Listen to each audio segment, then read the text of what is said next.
बीड जिल्ह्यासाठी सदैव विचार करते।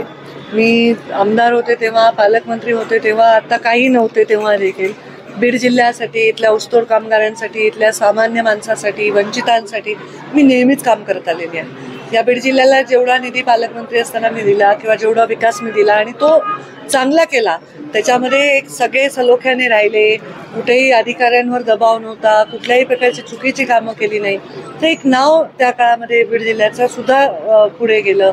विमा असेल, शेतकऱ्यांना अनुदान असेल, जलसंधारण असेल, मुख्यमंत्री ग्रामसडक योजना असेल, काय कामं नाही केली। त्यामुळे आता मी चालले गावोगावी, सगळे सांगतात हे काम तुम्ही केलंय, हा रस्ता प्रीतमताई म्हणल्या तर तुम्ही म्हणल्या आमदारांनी केलं। तर एक चांगलं वातावरण आहे, विकासाचं वातावरण आहे, लोकांचा विश्वास आहे की पंकजाताई 5 वर्ष जसं काम केलं, त्यांना परत वेळ दिली, संधी दिली तर त्या परत काम ताई। मात्र हे सगळं असताना मराठा आरक्षणाचे जे आंदोलन चालू आहे, याचा प्रचार दरम्यान कुठं ना कुठं फटका बसतो असं वाटतं? मला काही फटका वाटत नाही।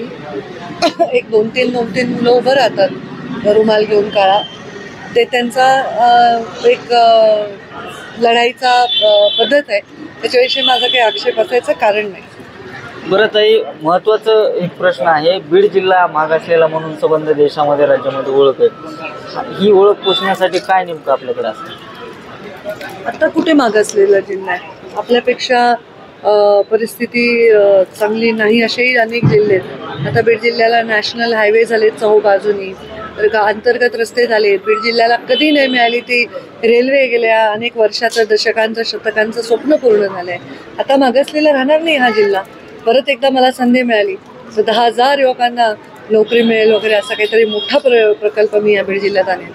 बरं ताई, समोरून उमेदवारी कोणाची जाहीर म्हणजे तुमच्या विरोधात कोणी येईल अशी शक्यता वर्तवल्या जातात, प्रचाराची कशी रणनीती असणार आपली? कोणी जरी उमेदवार आला तर काय? बघा, उमेदवार शिवायच माझी रणनीती आखली गेली। कोणी आलं तरी जे मला काम करायचं ते मी करत आले, आतापर्यंत केलंय आणि करत राहील। त्याच्यामुळे उमेदवार कोणी आले तर काय फार मला वेगळी रणनीती करावी लागेल असं नाही। जाती म्हणजे जो तणावाची परिस्थिती झाली आंदोलनामुळे, याचा कुठे ना कुठे लोकसभेवर काही परिणाम होईल असं वाटतं तुम्हाला, एकंदरीत राज्यासाठी?